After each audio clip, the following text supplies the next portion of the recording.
Olympe Kenom est né en 1928 à Ouidah, au Bénin. Il vit actuellement entre le Bénin et le sud de la France. Licencié ès lettres classiques, il enseigne tout d'abord le français, le grec et le latin dans différents lycées en région parisienne. Il effectue ensuite des stages de diplomatie dans différents consulats généraux de France dans différents pays européens. Il entre ensuite dans le journalisme, en tant que rédacteur en chef, puis directeur du magazine africain « La Vie africaine » qu'il dirige jusqu'en 1964. Il fonde avec sa femme le magazine « L'Afrique actuelle » qu'il dirige jusqu'à son entrée à l'UNESCO. Fonctionnaire international, Olympe Kenom a été appelé à effectuer plusieurs missions dans la plupart des pays africains.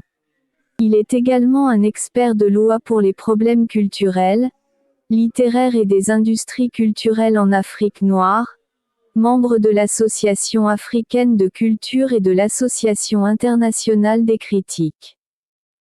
Dans Un piège sans fin, un roman majeur, le héros du roman, Aouna, soulève la question de l'existence de l'homme sans les forces de l'esprit, la croyance aux religions ancestrales.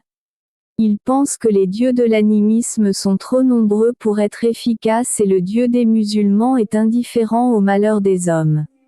Aouna oppose aux religions une vie de solitude et de bonheur. Ce roman commence comme une églogue de Virgile et se termine telle une tragédie d'Échille, écrit Jacques Chevrier.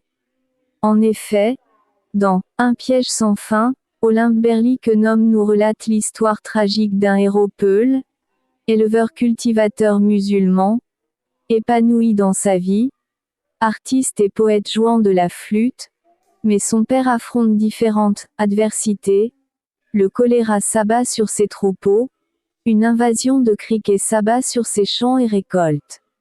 Le régime colonial condamne son père, Bakary, un ancien militaire ayant le sens de l'équité et de la justice, à effectuer des corvées, des travaux forcés réservés aux démunis ne pouvant pas s'acquitter de leurs impôts.